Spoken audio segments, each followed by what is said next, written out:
Hey everyone, big one today. Are you ready? We're diving into conscious evolution. Your excerpts from Barbara Marx Hubbard have blown my mind, and I'm so glad expert speaker is here to help us unpack it all. It's big stuff. I mean, seriously, historical comparisons, completely new concepts, and even a whole plan of action. Where do we even start with all of this? Well, you have to give Hubbard credit. She doesn't exactly hold back, does she? I mean, she's painting on a huge canvas here because she's really trying to show us where we fit into the grand scheme of, well, everything. But we can unpack all of these really fascinating ideas one by one. Okay, good, because I have to admit, even just skimming, I got kind of lost, especially right at the beginning with this whole caterpillar and butterfly analogy. It's a classic for a reason. I mean, it perfectly illustrates just how messy transformation can actually be. Right. Like when she talks about how a caterpillar's own immune system actually fights off the cells that are literally trying to turn it into a butterfly. Like its own body is resisting the change. Yeah, and that's not just some random biology fact either. It's the same thing we see happening in society all the time. Think about any big shift. The old way of doing things always has this knee-jerk reaction against the new way, even when those new ideas are really important for progress. So then those transforming cells, the imaginal cells, she calls them, are those like the little seeds of innovation we see popping up everywhere now, the stuff that maybe even seems a little bit out there? Exactly. They're those fragile new ideas that need the right conditions to connect and grow and eventually transform the entire system, which is what Hubbard says we need to be doing on a larger scale as a society. Okay, that makes sense. But then how does she connect that to human history? She goes way back, like Big Bang back. 15 billion years is a long time. But it's not just about the science. It's about understanding the sheer scale of evolution and realizing our place in this epic story. And she keeps pointing out these moments, these like key turning points, which she calls design innovations that totally change the game. Like when the elements were able to combine for the first time, or the emergence of genetic code, and then bam, human consciousness. And each one of those was a leap forward in complexity. It was the universe essentially figuring out how to organize itself, become more complex. And here's what's really cool.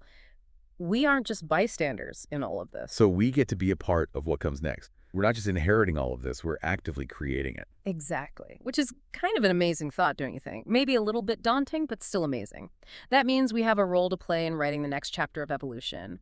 But then the question is, how do we even start to understand all the incredibly complex problems we're facing and steer towards a better future? See, that's what starts to make my head spin a little. Well, that's where this whole idea of memes comes in. It's one of Hubbard's most powerful tools for understanding how ideas can shape our actions, for better or for worse. Okay, so memes.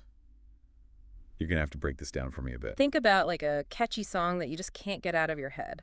It's like that, but with ideas. Memes spread from person to person and shape how we see the world. Some, like spreading sustainable practices, can be great, but others, like spreading misinformation, not so much. Okay, so if some memes are leading us down the wrong path, how do we even become aware of them in the first place? Hubbard would say it starts with recognizing that we're swimming in memes constantly. From the news to what we see on social media, narratives are everywhere, all competing for our attention. We need to get better at figuring out which ideas are actually good and which ones are leading us astray. I can see that, but it feels kind of impossible sometimes, right? I mean, especially now, there's just so much information coming from all sides. It takes effort. Instead of just absorbing every idea that's thrown at us, we have to choose our sources and be critical of what we're consuming. It's about actively seeking out what Hubbard calls life-affirming memes. Those ideas that inspire us to connect, to take care of ourselves, and actually contribute to building a better future. So it's not just about tuning out the bad. It's about actively searching for and promoting the good. And that makes me think about Hubbard's own life. She actually ran for vice president. Was that her way of like spreading those positive memes on a larger scale? 100%. She was all about turning these really big philosophical ideas into action, running on a platform of conscious evolution. And one of her most radical ideas was this concept of a peace room in the White House. The peace room. What was that all about again? It seemed a little out there, even for me. Well, imagine a room, right? But this room is completely dedicated to identifying and supporting solutions to the world's biggest problems. So instead of focusing on everything that's wrong, it focuses on what's right, like a war room, but for good. Kind of turns the whole concept on its head, doesn't it? So instead of all the generals planning for the next threat, you have the best and brightest mapping out solutions and breakthroughs. Exactly. Hubbard believed that if we could just get the right people in a room to focus on identifying and then amplifying those solutions, what she calls golden innovations, we could speed up positive change all over the world. Wow, so she was really trying to take this huge kind of abstract idea of conscious evolution and ground it in something tangible and actionable. Totally. And even though she obviously wasn't elected, she points to organizations like the Center for What Works as real-world examples of the Peace Room in action, researching and replicating successful social programs all over the world. So they're out there showing everyone that this solution-focused approach can actually work. So we've got this grand idea of conscious evolution, this idea that memes are shaping our reality, and then this more concrete example focusing on solutions. But what about me listening right now? What can I actually do to engage with all of this? That's where Hubbard's plan of action comes in. And it's surprisingly practical. She outlines steps that anyone can take. Okay, I'm listening. What's step one? Well, one of the things she talks about are these evolutionary circles. Evolutionary circles, so like support groups for humans who are trying to evolve. Yes. She sees them as groups of maybe 5 to 10 people who meet up regularly to discuss all of these big ideas we've been talking about and support each other's growth. So like a book club, but instead of the latest thriller, you're all grappling with the future of humanity. I like that. She talks about creating this safe space, a non-judgmental environment where people can really be vulnerable, share their experiences, and challenge each other to grow. I can see how that could be really powerful, especially with this kind of stuff. Mhm. It can be a bit overwhelming if you're just trying to process it on your own. Exactly. And it comes back to this idea that we're not meant to figure this all out by ourselves. We need each other to learn from, to support each other, and to create a more conscious and compassionate world together. It's funny, when I first heard about conscious evolution, I don't know why, but I pictured like meditation retreats and transcending the material world. Yeah. But what Hubbard is talking about is much more grounded, right? It's easy to get that impression, but she actually makes it very clear that conscious evolution is not about escaping the world. It's about fully engaging with it. Using everything we've got, creativity, intelligence, all of it, to solve real problems and build a better future for everyone. So less about checking out of reality and more about transforming it. Exactly.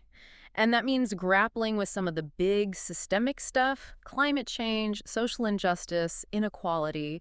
She talks about moving away from models of competition and scarcity toward a model of cooperation and abundance. Which kind of brings us back to that peace room idea. She wasn't just suggesting some kind of feel-good brainstorming session. She was proposing a whole new way of governing. Absolutely. She really believed that if there was a designated place to find and then support those golden innovations, she keeps talking about the ones that are already working but maybe no one knows about. So instead of spending all their time thinking about conflict and threats, they're identifying solutions and scaling them up. Exactly.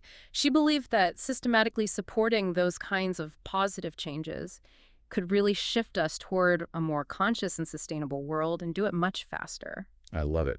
Okay, so we've got the evolutionary circles for like personal growth, and we have the peace room for these huge systemic changes and this focus on solutions instead of problems.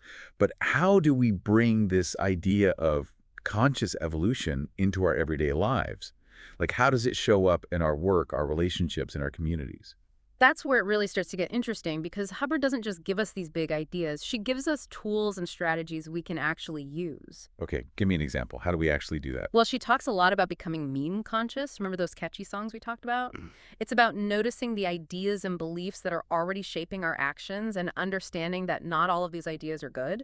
And choosing to focus on the ones that are constructive. Yeah. The ones that are actually going to get us to that better future. Yes. And she suggests things like practicing gratitude, forgiveness, mindfulness, all of these things that can seem really simple, but that can have a really profound impact on how we see ourselves and the world. I can see how just shifting our perspective from like scarcity to abundance or from fear to love could completely change how we approach, well, everything. Right. And she talks about aligning your actions with your values.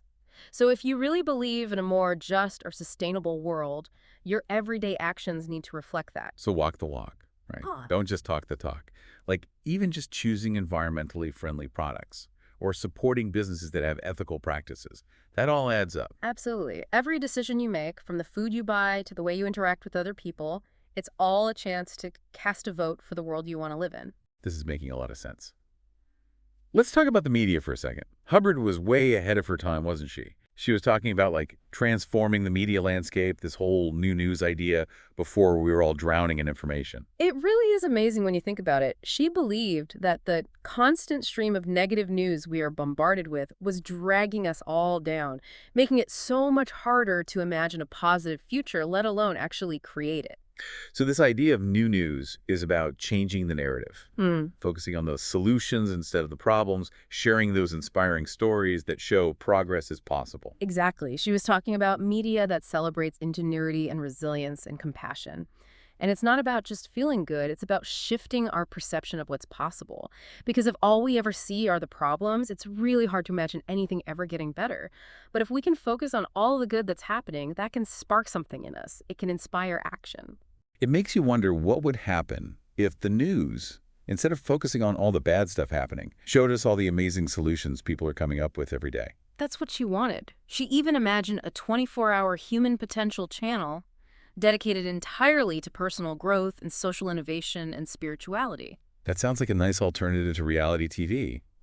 So instead of focusing on all the drama and conflict, we get creativity and collaboration and solutions.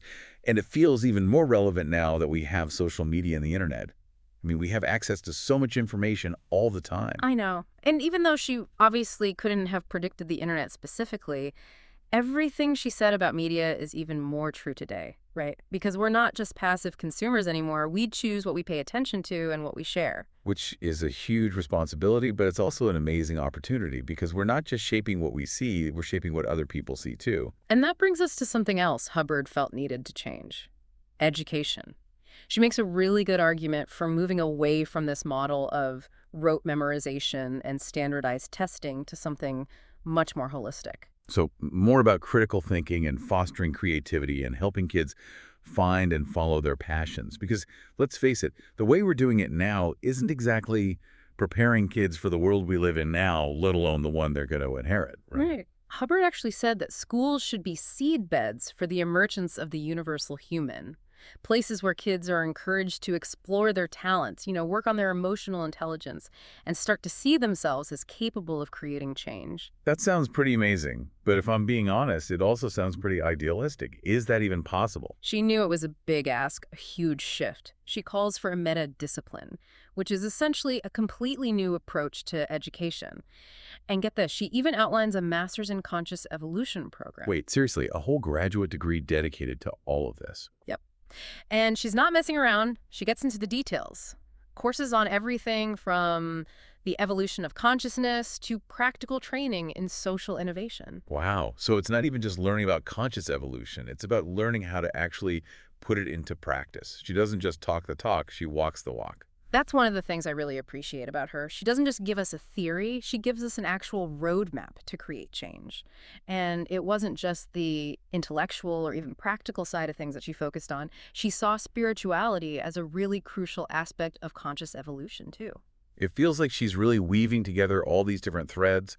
We've got the personal growth stuff, the social change aspects, education, and now spirituality. And she saw them all as interconnected, essential for creating a world that isn't just sustainable, but truly fulfilling, too. And she doesn't shy away from tackling the really big issues either, like economics, for example. Because, honestly, our current economic system is not exactly known for being sustainable or equitable. She knew that in order to create real change, we'd have to completely rethink some of our systems and structures. But she was also a pragmatist, and she pointed to real-world examples of alternative models like cooperative entrepreneurship and community currencies and socially responsible investing, all of that. She's not holding back at all. Yeah. She's basically saying, hey, if we actually want a better future, we can't just keep making tiny little tweaks here and there.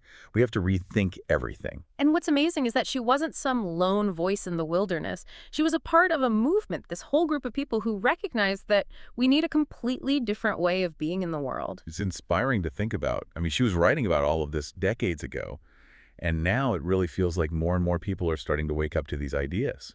It really speaks to her foresight and her understanding of human potential. She was a true visionary, someone who really and truly believed we could evolve beyond our current limitations. But I can already hear people listening and thinking, okay, all of this sounds great, but what about the skeptics out there? The people who say humans are inherently selfish and destructive, and we're all doomed to repeat the same mistakes over and over again. Right. That's the big question, isn't it? How do we reconcile this hopeful vision of conscious evolution with the very real, sometimes very dark challenges we're facing as a species? Like, is real change even possible? It's a question a lot of people have, and Hubbard gets it. Mhm. Remember that analogy of the caterpillar and its immune system, how it actually attacks the very cells that are trying to transform it. It's such a powerful metaphor for the way our old ways of thinking can actually hold us back from making progress. So, like, a part of us wants to cling to the old ways, even if they aren't really working, because the unknown is just too scary. Exactly. But she also really believed that we're not stuck.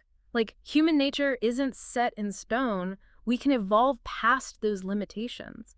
And she pointed to all of these examples throughout history of people, even entire societies, who made these huge leaps in consciousness and compassion. So it's not about pretending like there aren't huge problems in the world. It's about recognizing that we don't have to be defined by them, that things can actually change. Absolutely. It's about deciding where we want to put our energy. Do we want to keep focusing on the problems, or do we want to focus on actually creating a better world?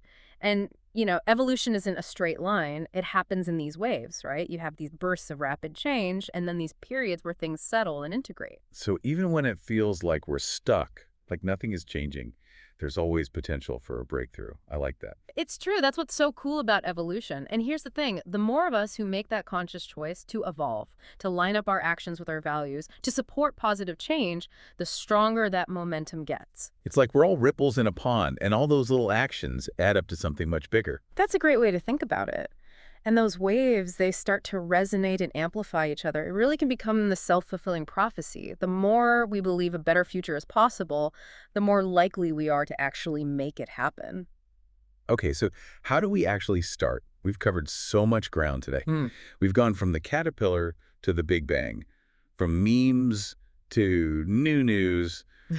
I have to say, my brain is a little full. What are like the big takeaways you hope people walk away from this deep dive with? I think the biggest one is this. Conscious evolution isn't some vague idea. It's an invitation.